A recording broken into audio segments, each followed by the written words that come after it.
Not quite famous, not quite famous, not quite famous. We're almost there. Not quite famous. We're almost there. Not quite famous. But we're not quite famous. Hello to all of you listening out there. Welcome to the Not Quite Famous podcast. My name is Greg Asdourian. For those of you who don't know me, I'm a comedian and writer and actor from the San Francisco Bay Area. I do stand-up all over the country. I work as a writer. And this podcast is going to be a lot of fun. Another fun little piece of trivia about me is the fact that my wife is pregnant. Very pregnant. She's actually in her third trimester, locked and loaded. So we are very close to having another child, which means I'll be taking some time off the road for a while. So this podcast is going to be a great way for me to have fun talking about comedy and enjoying spending time with my comedian friends while still being around in case my wife goes into labor. That's the start of this, how this thing is being originated. But I hope you guys still enjoy it because, like I said, this podcast is going to be a lot of fun. You've never heard of me, and a reason for that is because, well, you're a member of the human race. There's no reason for you to have heard of me. I'm a working full-time comedian, and the whole theme of this thing, the Not Quite Famous podcast, is the fact that my career endures because I am friends with a lot of people more successful than me who keep me working. This podcast is going to be basically a tribute to other comedians, some you might have heard of, some you might not have. A lot of talented people, interesting people. It's basically me sitting down with my friends, talking about what makes them tick, what inspires them as artists, and all around why they're more famous than me. It's going to be a lot of fun. We're not just, pigeonholing this with other comedians. We're going to have all kinds of other artists and creators on here. It's going to be a lot of fun. I know a lot of people, a lot of cool people, and soon so will you. For those of you who know who I am as a comedian, you're going to find out a little bit more about me through this thing. I'm very open. I like to share things about my life on here, even more so than I do on stage. I think it's going to be a lot of fun.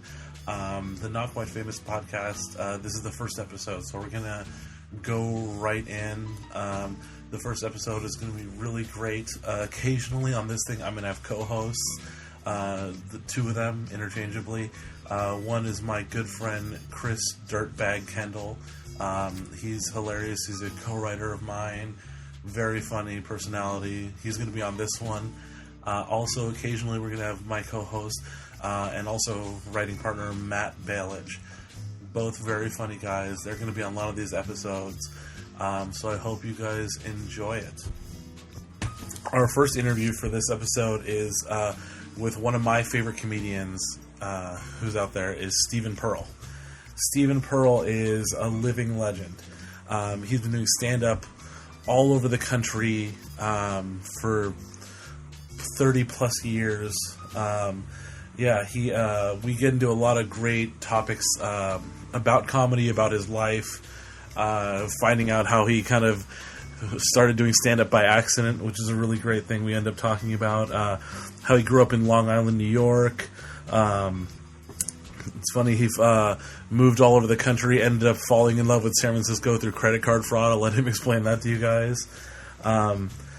He has been a part of three of the biggest comedy scenes in America: New York, San Francisco, Los Angeles. It's amazing. Anywhere you go, comedy-wise, in the country, including parts of Canada, they're going to know who Stephen Pearl is. He is one of the funniest cats I know. If you've never seen his act, I recommend you check it out. If you have seen his act, then you know how fast Stephen Pearl talks. And he talks just as fast during this interview. I don't know how many words me and my co-host were able to even get into the conversation. My co-host for this episode was my good friend and writing partner, Chris Kendall. He's going to be on here. He'll be on some of the future episodes as well. But we had a lot of fun talking to Steve. He's great. He's hilarious. And I hope you guys enjoy it.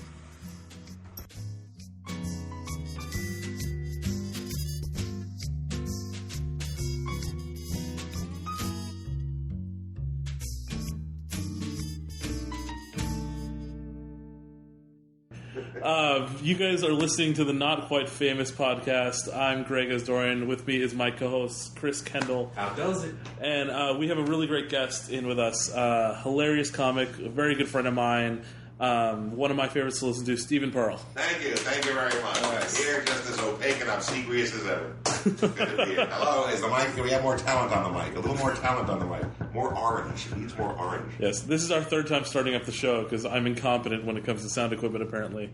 I'm an artiste. I don't work with the equipment normally. I don't get along with electronic for me either. I once tried downloading something and accidentally burned a synagogue to the ground. And they thought it was the skinheads. Ha ha, silly rabbis. If it plugs in, I don't get along with it. So. Jesus. The laughs, the chuckles just keep on rolling here on the Greg Hour. There you go. It's In color. yeah. See,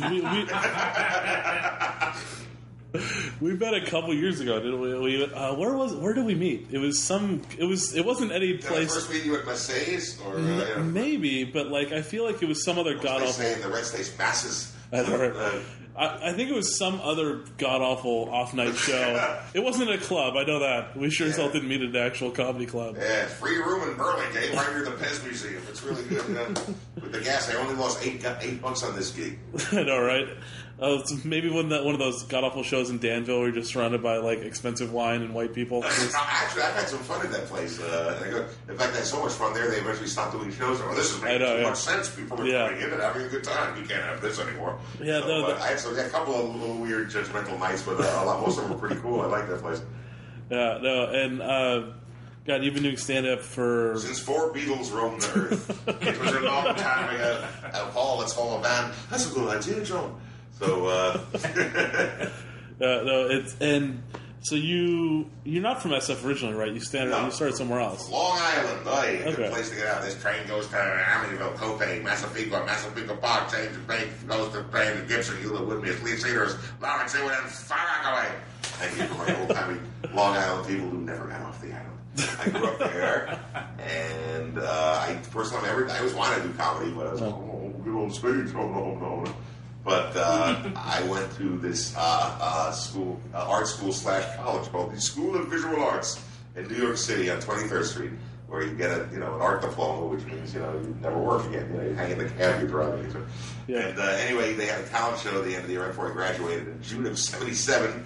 And everyone, in school, you're funny, you should get on stage, So I was there, and they had a big garbage can filled with ice and beers, and I was partaking, just watching the show. Little did my friends tell me, little did I know that they had signed me up without telling me, so they called my name. And full of liquid courage, I went on stage, and I don't know, I think I did like 5 minutes of commercial parodies of the day. Hey, do the hustle, and do 12 records, and for some reason I killed. And I won the first prize, I think, which was like the $5 McDonald's gift certificate, which I never received. It was a statute of limitations, so I can't get you bastards in the School of Visual Just Arts. setting up a long tradition of us getting stiffed. Yeah, exactly. Yeah, my first non-paid gig. That's like the equivalent of the check bouncing later on. Bank of Atlantis, hey, well, they went under. But I did that, and I just go, wow, this is fun. So I started hitting clubs in New York, Catch Rising Star, the Improv, etc. And was having very good sets. I go on amateur night, wait online, go on. And I did it a little bit in New York, but I moved out to San Francisco in early '79. I always wanted to live here because I had a friend who in 1976, his father had died, but his credit cards were still good. Hey, money's my father's credit cards, we'll go to San Francisco. I was going to just work in a factory in Long Island City this summer. Yeah, I'd like to go. And we drove cross country on his dead father's credit card. And I'd never been cross country, man. I'd been in California with my folks when I was 10, but we flew and everything. But I got to see the country.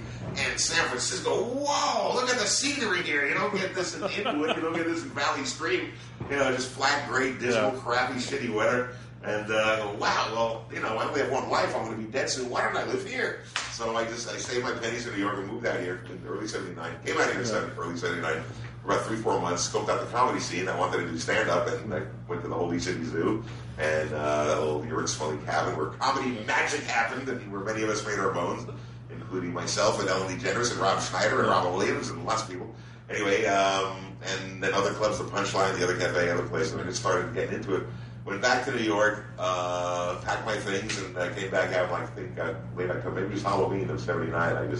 I came out to San Francisco for a while, and started hitting the clubs. And coincidentally, that was late 79, the comedy wave started happening like the next year or the year after.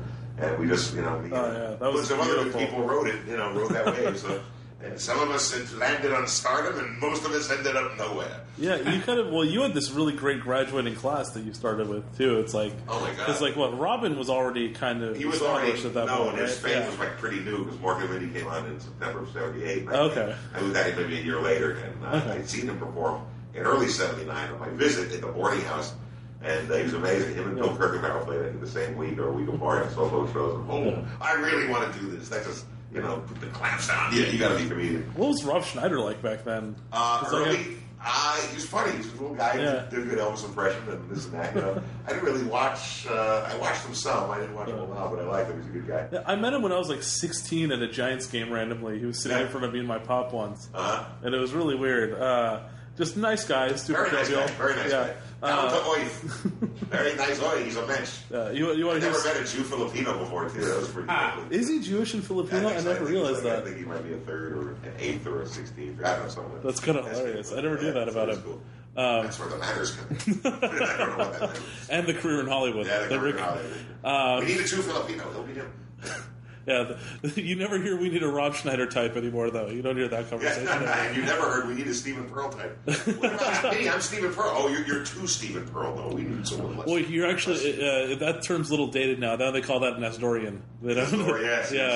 What's an actor we don't need, but we're going to get his hopes up and call him in for auditions for no reason? That's Greg. Well, we're going to sharpen the edges of his dream. We're going to shove it up his ass sideways. Welcome to Hollywood. No, you want to hear something entertaining that this might date things a little bit. My father watched you at the Holy City Zoo in the 80s. That's what I hear from young ladies now.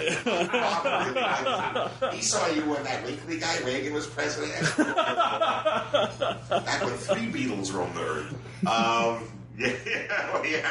I'm the favorite of a lot of people's parents now. Old age be creeping up on me. Get off my turnips, you kids, you punchy. Because I've been doing stand-up for about 10 years now, and it's funny. I started working with guys like you, Larry Bubbles Brown, doing shows with guys like Pitta, and these are all guys that my father used to watch in the 80s live in San Francisco, and that suddenly made me legitimate to my father. He has a career now. Oh, you're working with those guys. Yeah. Those funny unknown guys. We were once stars in 3 area codes. What happened?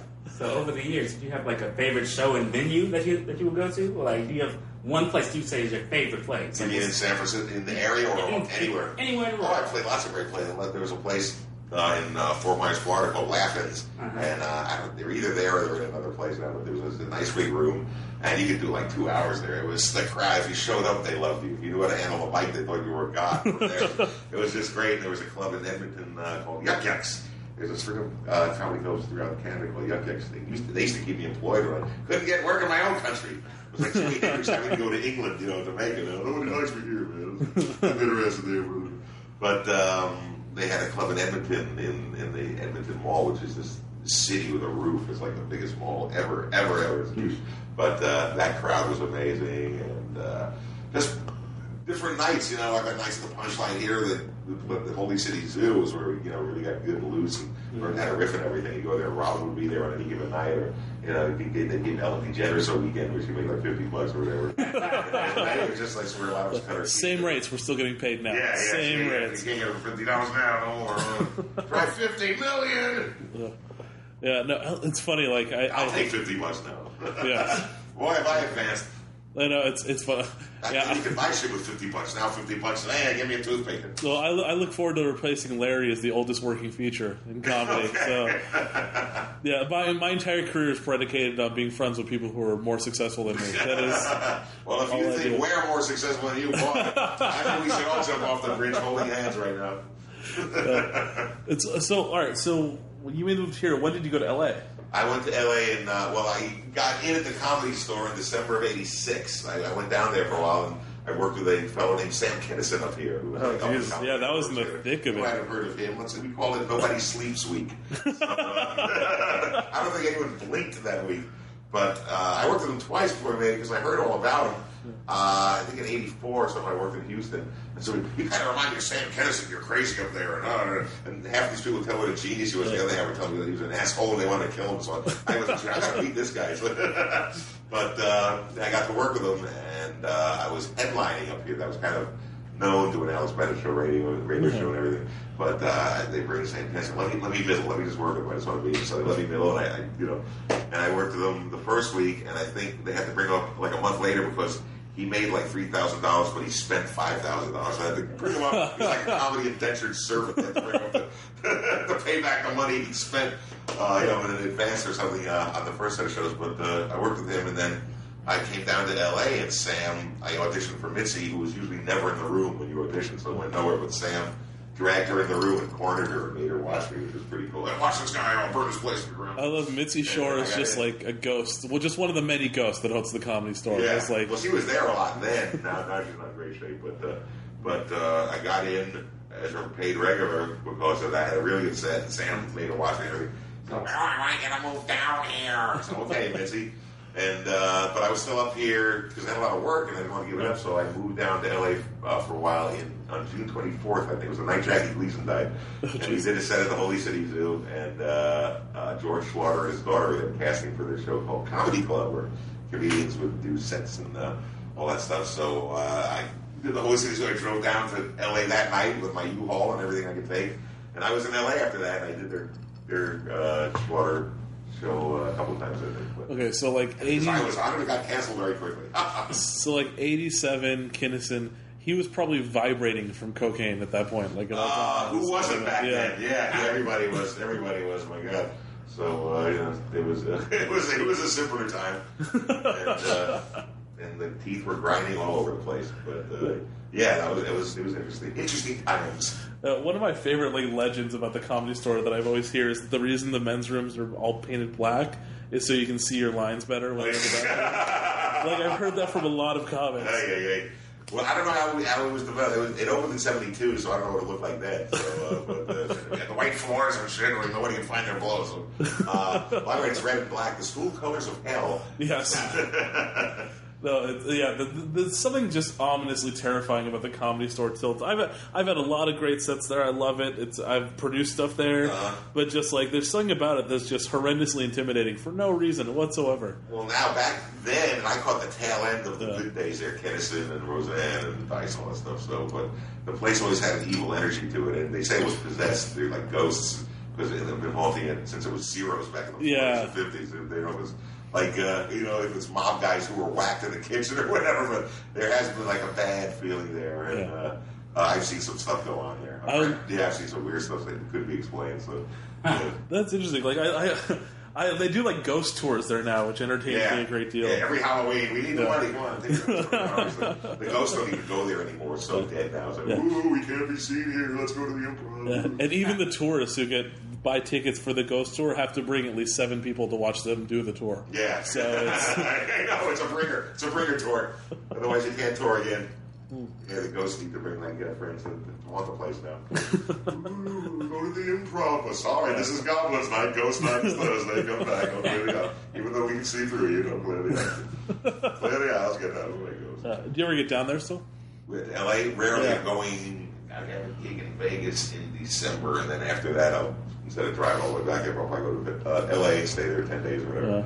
So you go on where I can and see friends and blah blah blah. But I would want to leave it anymore. Yeah, I'm going to be pushing down there eventually, and just like. Well, just remember the comedy scene is dead everywhere. Yes, you will not get discovered at the Comedy Store or anywhere else. Oh yeah, we're the last of the Mohicans. It's not... It's over. It's like selling stagecoaches, right? Or running boards. We got running boards for 32 Packards. They don't really sell that many of them anymore.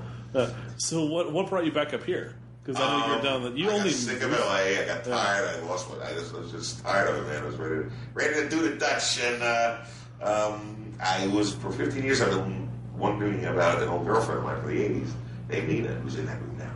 And she's not dressed. Let's go look. And I found her after like 15 years of. I go on the internet like once or twice a year, look up her name, I get nowhere. And this time I got somewhere and I found her, and she there was a phone number and an address, and I called the number. So, hey, who's this? Oh, great, she's married to a Mexican teamster. It's over. but I'm going to write a letter to this address. I haven't written a letter since camp.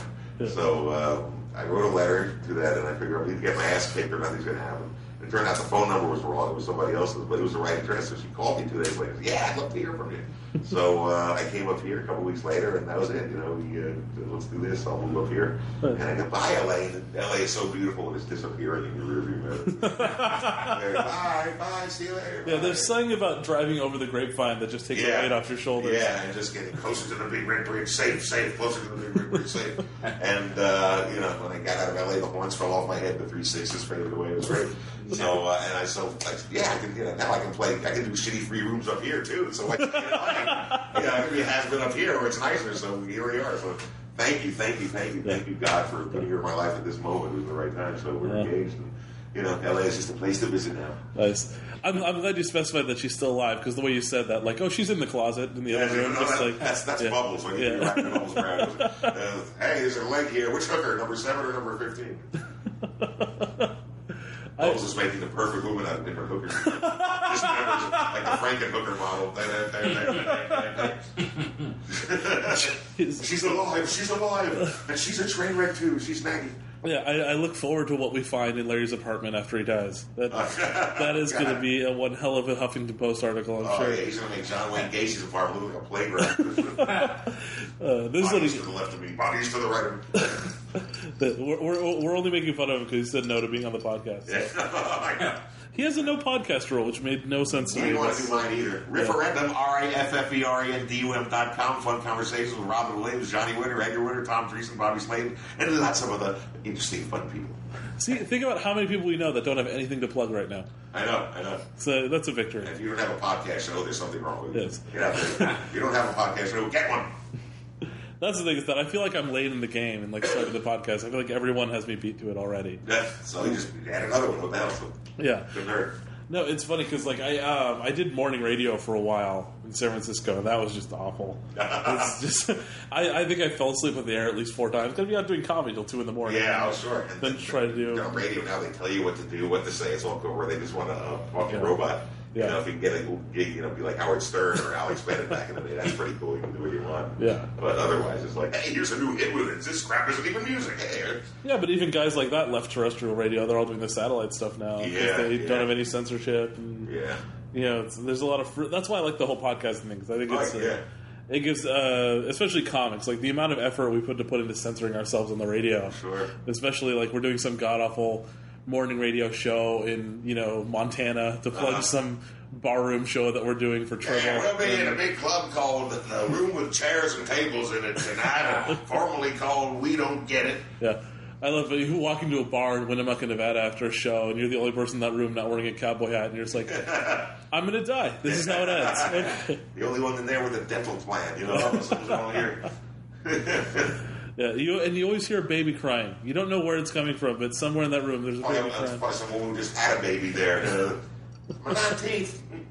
Billy Joe Bobtail Luke. What's one of your more heinous road experiences? I'm curious. I had lots of that shit. I did. One of them was in the 80s.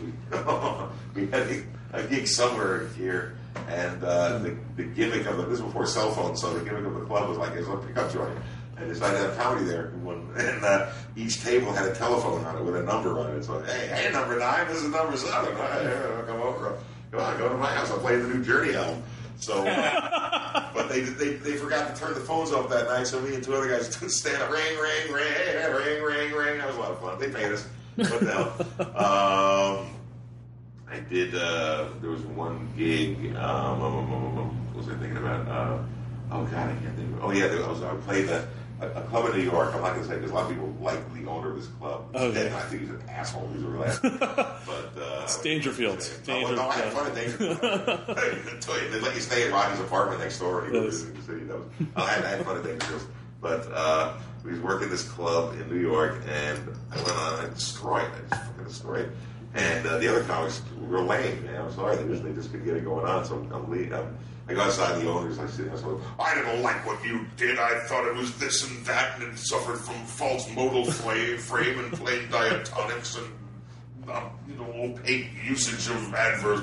And while he's telling me how much he liked me, everybody's walking out of the club, just kind of shaking my hand. You were the best one, man. You were funny. You were funny by far. Hey, thanks. Everybody's telling me this. And he said, "You see, my comics can't follow you." And I go, well, is that a compliment on most planets, you idiot?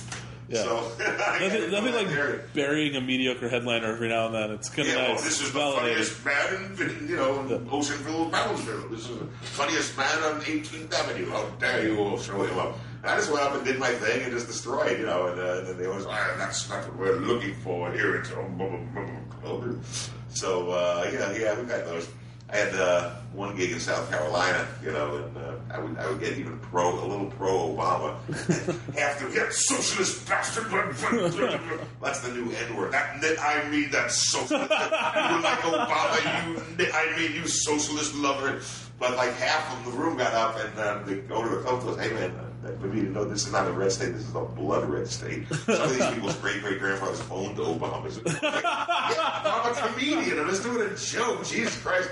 And then it was nasty, man. I go, whoa. So then the last time I played there, I used to play there and do really well and have a good time. The last time I played there, it was beyond that. It was just like drunk, fucking southern hillbilly cousin fucking just rude people. And said I couldn't even get nothing going on. And I'm almost finished. I'm getting through the hour somehow. And some drunk-ass blonde just keeps walking back to the front of the room, back and front, back, knocking drinks over, just stumbling. And she goes, I don't think you're that funny. You're kind of... She give me a list of why she was like me. And I just said, you want that thing that rhymes with runt. The mic went off, the lights went on, I had a plane ticket to go home the next day. The guy paid me for the whole week. I go, if you're going to count down these motherfuckers instead of the comedians, I'll see you later. So, there's some gigs that you wish you didn't do. There's this weird thing. It's mostly the corporate Leon chains.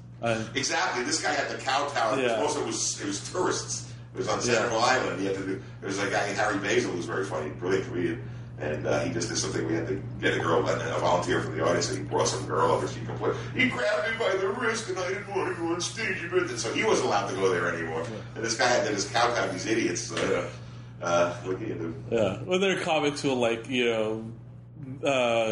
do all but date rape a waitress and they still work there all the time. Yeah. I don't know if we had asked back for that. So I'm curious, who was your favorite person to work with? Like when you on the... Oh God, yeah. I know lots of good people, known and unknown. There's lots of good people. I like What's the names of them? I love working with Robin. I love working with. I had fun working with Kennison back then. We were all crazy back then. I had fun working with. Who else is there? All my friends up here: Will Durst, Michael Pritchard. There's Jeremy Kramer. There's Carrie Snow. There's Paula Townsend. A lot of good people. So it's fun to work with. Is Paula still performing? Yeah, I guess she does. Because I never she don't see her on TV much, but she'll play an auditorium or something like that. Oh yeah. She works. Does she do NPR? What? Doesn't she do NPR? I don't know what she did. Wait, don't tell So she's paying the light bill, yeah. Is that her? Yeah, she's on Wait, don't tell me. Go on, look up Paula Townsend. Just Google it. Yeah. My day is go to the library, look it up. It's an NPR game show, yeah. It's always a good sign we have more things to plug for our friends and for ourselves. My podcast show, Referendum, RIFFERENDUM.com. Fun interviews with Robin Williams and Tom Dreesen and Carrie Snow and lots of people. Johnny Winter, Edgar Winter, Bobby Slayton. Okay, that's too close. The Jews control the weather. The Jews control the weather. Just ask them on page 7 of Paula Dean's new cookbook. There you go. How to cook your own bagoose with your mouth. Available at KKK Mart. Introduction by Michael Richards and Mel Gibson. Oh, sorry. Just add some controversy. Get me some listeners. That's all I care about. You can leave if you want to. No, and I almost don't want to bring this up, but it's like I know you and Robin were really close. Oh God, what a horrible summer, man! It's the worst fucking summer. Johnny Winter, my good friend, and another guy whose talent was off the charts, passes away, and then Robin. I go, holy crap! This is a month later after Johnny. I'm just starting to deal with it and pick myself off the canvas, and then boom! Take that, bitch! Oh man, I love Robin. We all do. Yeah, no, it's like. What's going to happen at Comedy Day this year? I can't wait to see that. Those pictures going to be on the laminate this time. I mean, voice comics of the great departed. And he's going to have to take like 3 sides of laminate. Man. Yeah, no. So sad. So fucking sad. What? I don't know. He did it. Yeah, no, it's rough. It's like for me, it's like John Lennon getting shot again. Except this time I knew John, so I was friends with John. It was he was an icon. But Johnny and Robert are the icons of the world. These guys are my friends, man.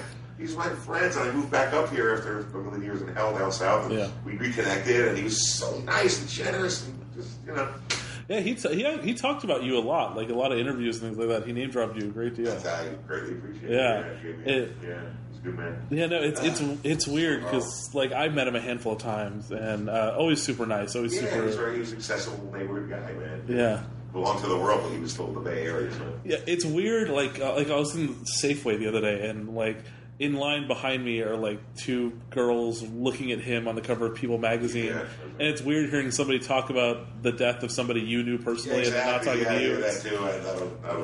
I just let him talk over here. I knew him, and let me tell you, some crazy old guy in line there. Yeah, it's just how do you deal with this shit? It's just so sad, man.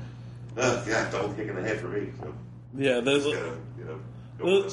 at least there's been a nice little like kind of quiet dignity to it, though. There's no weird, outlandish. There's nobody's going out of their way to tarnish like what happened and all that. It seems like everyone's being really respectful about it. Yeah, well, one guy did on Facebook some rock.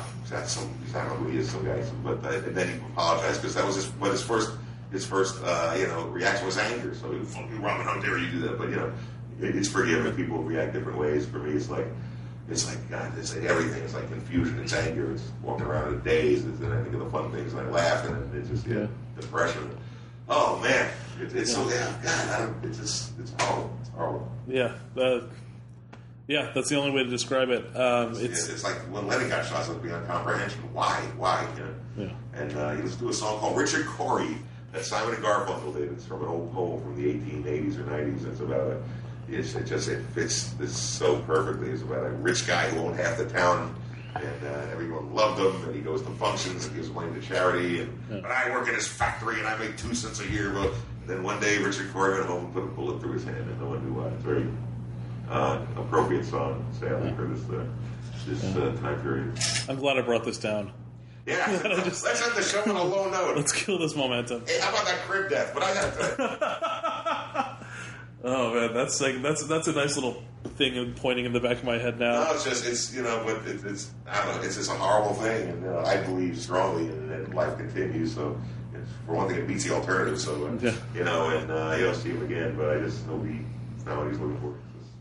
But other from that. But the only thing that'll ever haunt the Throckmorton is not going to be Robin Williams. It'll just be Mark Pitt's bitterness towards everything. That's what Bubbles said right there for this next Tuesday, 12 people. No, keep going to the Throckmorton. Those shows are fun and support the place, and Robin will love the place, man. Yeah, how was that? How was that memorial? It was good. It was more warmth and laughter than tears. There were some tears there, but I kind of lost the drive home on the bridge because I tried. On the Richmond Bridge, we could kind of see the area where Robin lived. I thought, oh, God. But no, it was a good show, a lot of laughs, good shit. And it was the first half, the second half was the regular comedy show, Jimmy Walker. And don't ask him to say dynamite or we'll give you the stink eye. He'll send you a bill for $147.62.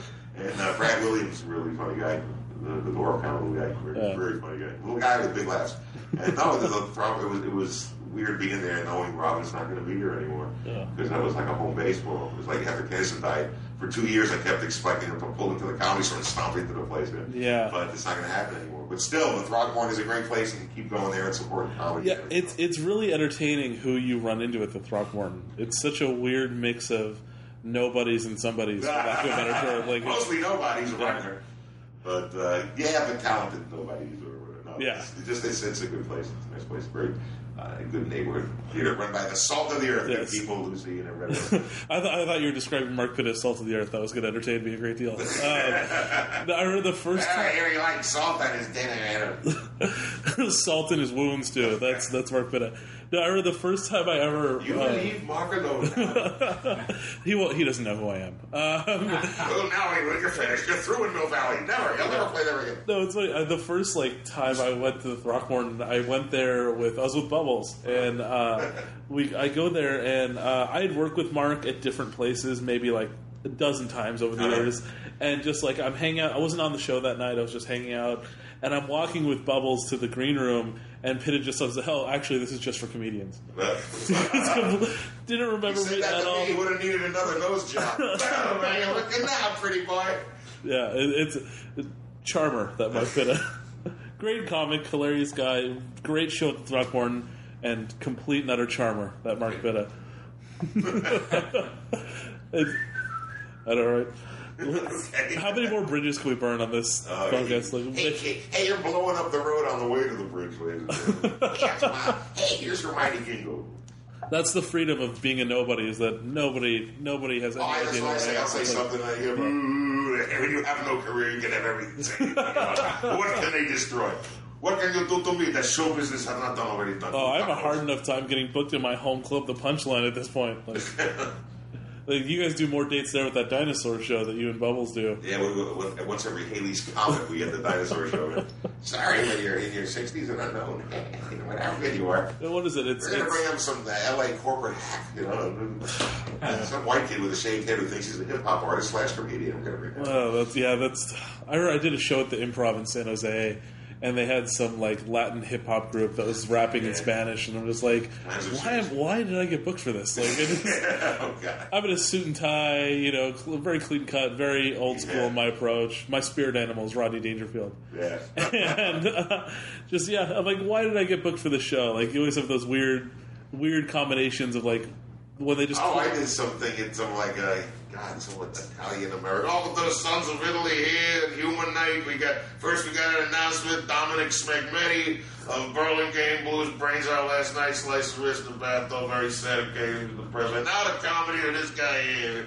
Yeah, what the hell? $50 and all the breadsticks I ate. I had that happen to me. I was doing a benefit show for the firefighters in Pittsburgh, California.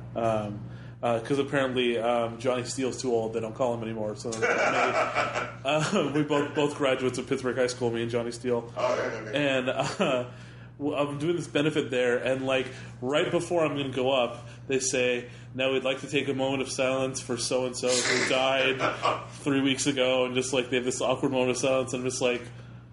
And I've got to go on, yeah, and then I'm a comedian, and this guy just goes like, shh. To me, and just like stops me, and I've got to go on and do like 40 minutes after this thing. I'm just like, okay, well, comedy and sitting shiver, don't miss it. Yeah, it's so funny how people like just poorly stack shows sometimes. Yeah, oh yeah. I did so. I got booked for some college gig, and it's like a 3-hour show, and I get there, and they're ready, and I go, "Where are the other guys?" It's just you. I don't know that many guys. I can't do 3 hours. Carlos Mencia doesn't know that many guys. Carlos's new CD is called "The Best of Everyone Who's Not in the Room." That never mattered for him. No, it's funny. I actually had somebody steal one of my bits once, which fucking blew my mind. It was. I'm not going to name names. He doesn't perform anymore anyway, so fuck him. But like you're trashing Mark Pitta, but you're not going to name a fucking thief. Okay. You must be from Bizarro World. You never know who's going to look at you across the table at an audition one day. Yeah, I know. Yeah. Although I know it's not going to be Mark Pitta. That's one thing I do know. He'll be in the Who's Cow by then. So he's the big house, the cool, the cage, man. That's right. Yeah. I had Larry did a show with me like 3 weeks ago, and he's been going every 10 seconds ever since he saw me on stage. I want to go say if he does that, hand him a cease and desist order. The Edward G. Robinson is saying, "Stop saying Mara. You say you dirty rat. You dirty rat. That's even better."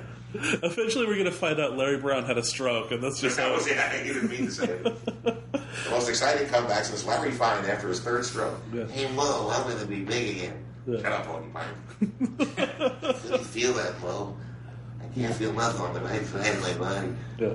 I've actually found online, I don't know if you know it's up there, but your Evening at the Improv is on the internet. Which one? I did Forum. You did Forum? Okay, I didn't know that. There's at least one of them is on the internet, which entertained me a great deal. They were all, I think 3 of them are on YouTube, and Caroline's Comedy Hour did around back then. Yeah, the Caroline ones I found too. Like, what was that like? Back when I was young and thought I had a future in this business. What was that whole process? Because it seemed like everybody did it. Caroline, I just called them up. I said, "I'm Stephen Pearl," and I guess I don't say that easy now. It was in the days before the internet, when you could be turned down from the comfort of your own home. I called up, I forget the guy's name, was booked as Stephen Pearl, I liked Caroline, so they booked me for a week, and I guess the word, they knew who I was, or they heard of me or something, And they moved me for a week, and then we did a TV show. So I flew to New York and stayed in, like, the Rat's Over Hotel. did the show and did the week. It was a lot of fun. I played there a few times way back when. Yeah, I love that. I was, I've heard this from, like, comics, like, back then. It's just, like, if you didn't do evening improv, everyone's like, oh, what's wrong with that guy? Like, it's, like, everybody, like, there's no... My gardener did evening of the improv. Yeah. Everybody. My landlord did it. Well, it's like there's a network dedicated to nothing but stand-up that only shows, like, 3 stand-up shows on it. It's like, it doesn't make sense to me. Like, well, that's when comedy was starting to die out because it was on every channel, an evening at the Har Har Club and this and that. Yeah, well, like 87 to like 92, every channel you put on, you saw somebody in front of a brick wall. Yeah, it was exactly. It was nuts. Your club doesn't have a brick wall, you'll never go places. Yeah, and now it's like, this, it seems like unless you're doing some big special in the theater, you're not getting on stage. You're not getting on TV. Yeah, you got to set your own show, get a theme or something. Comics with 3 thumbs. Yeah. Well, there's no 3-thumb comedy. There's no direct path anymore, which always drives me nuts. It's like, it used to be like you'd get your spot on the Tonight Show, something like that, and then you'd actually have opportunities. Oh yeah, that's long over. Yeah, everyone I know has TV credits. Exactly. Nothing. Yeah. You know, so back in the day, you have a good side on the Carson show. You had a career. Oh yeah, in the 80s you could have. Or at least have a healthy career. Yeah. Now you can do like the Teddy Fun Show 50 times or whatever, or the Jimmy Show. Yeah. And the next day you're out playing for $50 and canned squid or something. Yeah. No, the Tonight Show is not what it used to be. That is for sure. Oh God, no! It's like saying the Beatles aren't what they used to be. Johnny's dead. Well, yeah, it's like there's no. It's just it's all changeable Charlie shows. It's all the same thing. This. Yeah, it's all about marketability and exactly. like. I think Letterman's the only one now who still does stuff outside the box. And once he's gone, I'm sure Stephen Colbert's really talented. I know he's very talented. I'm not going to watch anything once the Letterman's over for me. Yeah. It's just okay. We're going to bed early, honey. Do you ever do any of the late night shows? Yeah, I do. I did the Late Show once when it was between. It was like in between the Joan Rivers show and the Arsenio show. It was okay. Like in the limbo there, I did that. And I did a couple of those. I don't remember. I did a couple of those late night shows here. Everybody knows it was good. Yeah, I love that. I've come so close. I've had 2 different TV spots that were going to happen, and the shows get canceled right before they came. Yeah. That's happened to me twice now. I'm pretty sure that I'm just poisoned for any. Well, there's not like I say who it is, but there's some comic that everybody hates. Been around forever, just an asshole, and nobody likes him. Nobody likes him. And the joke was because I made it up that he was going to do the Letterman show on September 12th, 2001, the night before 9/11 happened, and the show got canceled. Why does this always happen to me? See if you can guess who it is. If you know me, it's someone I really hate. You'll know who it is. Nice. That's what's funny is that like, and I'm impressed by how not bitter you are. It's because I feel like most older I'm comics pissed off over some things where you can't let that shit eat you up, man. Well, that's the thing is that how many guys we know actually do let that. Like, oh God, so especially in LA, son of a bitch! I've been at this since the Truman years. How dare they? Oh, there's some really pissed off assholes down there, but no, it's just. Look, I'm still here. So far, I still have my health. I've hung out with the greatest people. I've had great adventures. It could have been better. It could have been a hell of a lot worse. So it's the ride. You know, where it's like an out of control truck is going to run out of gas in front of Paramount Studios or a crack house somewhere in the point or who knows where. But I'm just enjoying the ride. You know. Yeah, I feel like my career is not going to go anywhere until Kevin James dies, and I'm just going to slip right into that. Here, have some more mayonnaise. Yeah. Some more coke, more pork rinds.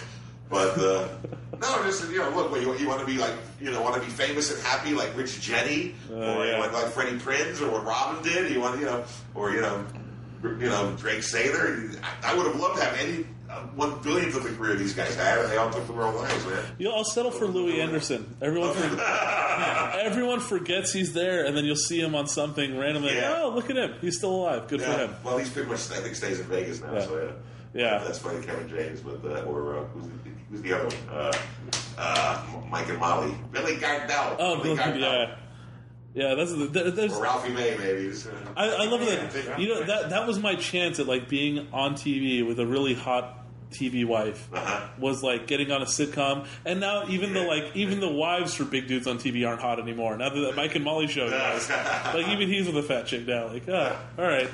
Yeah. Even if I get that development deal, which I don't think exists anymore, I think they don't do that anymore. Some crazy train wreck hung up on herself as a member of the Scientology. I love that. I have a hard enough Next stop, time. Divorceville. Woo-hoo. Yeah, I have a hard enough time believing in myself, let alone God or aliens or any of that bullshit. You'll need some confidence, buddy. Give me some confidence, Greg. Yeah, I'm just that's my goal, is to become an old bitter comedian. I'm on my way. Oh God, you're halfway there. You just gotta get old now. I'm old and bitter, and I've run my stripes. Yeah. Yeah. Well, you're just about to settle down. Like, I'm settled down now, and I'm like, so now I've got to be a provider of some That's kind. right, yeah. It was, I just lucked out. I just was walking down the street ready looking for a place to hang myself when a winning lottery ticket I lost 21 years before blew into my hand. Whoa, look at that. I'm luckier than Ringo Starr. This is, I love that your life turned into the plot of The Graduate. It's kind of great. I didn't ruin anyone's wedding or anything. I don't know, Mrs. Robinson. I don't care. I don't care if you're married to Mel Brooks, Mrs. Robinson. I like you.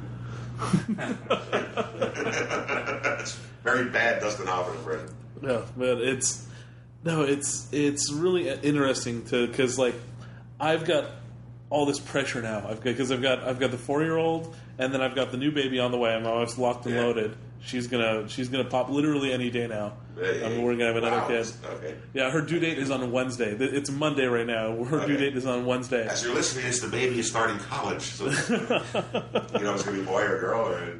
we know we can't say. Especially if I say it on this, she's gonna kill me. Right. But mystery. Yeah. Guess the sex of Greg's baby and win a free spot at Mercedes. Yeah, no, that's like if you tweet at me what do you think the sex of the baby is, and you're right, the next time I get a booking, I'll get you guys a comp ticket for it. How about that? Okay. Yeah. Don't let them know that it's probably gonna be a free show anyway. Yeah, a free picture of postal at your table. They don't make it anymore. We found the jar from the Reagan years. Steve, this was a lot of fun. Thank you. I was having a good time, Greg. Yeah, I'm glad I was able to get you on for one of these, especially the first one. It sets a really good tone for these shows. Yeah, anytime. Don't forget to send me the link and put it all over the place. And remember my podcast show, Referendum, RIFFERENDUM.com. Fun conversation with Robin Williams, Johnny Winter, Edgar Winter, Bobby Slade, Harry Snow. Lots of good people. Tom Dreesen, name it. Check it out. And when's our show we got coming up? Because you're going to do Messiahs again. Messiahs. You want me to go? I can go to the other room and get my book, but by the time people listen to this, it's all over. So, well, this will probably go up within a week. So okay, in September, something like that. Yeah, mid-September. Steve's going to be working with me in Walnut Creek. But yeah, this was a lot of fun. I'm Greg Asdourian. I'm Chris Kendall. I'm Stephen Pearl, and will continue to be. That was the myth, the man, the legend, the one and only Stephen Pearl. That was a great conversation. That guy is a living history of comedy over the last 30 plus years. Yeah, it's crazy. He knows everybody, and everybody knows him. From being good friends with the late great Robin Williams now, doing coke with Sam Kinison, even friends with the Rockers, Johnny Winter, Edgar Winter. It's nuts. Stephen is a testament to what happens when you have a really unique point of view. It's amazing how many people go out on limbs for you when they know that you're genuinely talented. And just hell, even the fact that Stephen Pearl made choices based on things that aren't comedy—that's amazing. It's not something I hear about too often from comedians. The simple fact that he moved all the way back up to San Francisco for love, ladies and gentlemen. It is a beautiful, beautiful thing. I really encourage you guys to check Stephen Pearl out. Check out his audio podcast, Referendum. Please hit me up on Twitter, online, on Facebook, all that. You can go to facebook.com/Greg Asdourian. Also, you can follow me on Twitter at Greg Asdourian. Also, you can follow the show at NQF Pod on Twitter. That's where you get the most updated information about who we're interviewing, who we're going to have on, what's going on. Also, you can follow my co-host at CK from the Bay. That's Chris Dirtbag Kendall. And then you can also find our guest today at Stephen Pearl. I strongly recommend you check him out. He is a hilarious, hilarious cat. We also mentioned a few other comics that are really funny. Larry Bubbles Brown, who does the Dinosaurs of Comedy show with Stephen. I really recommend checking that out. Those are some of my favorite comedians working today, all doing a show together. It's pretty great. Also, Mark Pitta, hilarious comic. He does a show out at the Throckmorton in Mill Valley every Tuesday night. Go check that out. As for me, stand-up wise, you can get all of my stand-up dates at gregasdourian.com. Also, if you are in the Bay Area, I produce and promote a show every Wednesday night in Walnut Creek, Wednesday Night Comedy at Massey's. Please check that out. You can find them on Facebook and Twitter. On Twitter, it's at Massey's WC, and on Facebook, just facebook.com/Massey's. So please check out those shows. They're great. A lot of great comedians on them. I hope you guys enjoyed the first episode of the NQF podcast. Also, one more quick bit of business and a quick shout out. The jingle and theme at the beginning of the show, and you guys heard throughout, was written by Rob Dillinger, amazing composer and musician. You guys can check him out. He performs regularly. He also has written a ton of stuff that you've probably heard. You can check him out at robdillinger.com. I'll put a link to that in the show notes. Yeah, thanks a lot for tuning in, and hope you guys enjoyed it. I did. I love talking to Stephen Pearl, and I look forward to the next one. Hope you guys do too.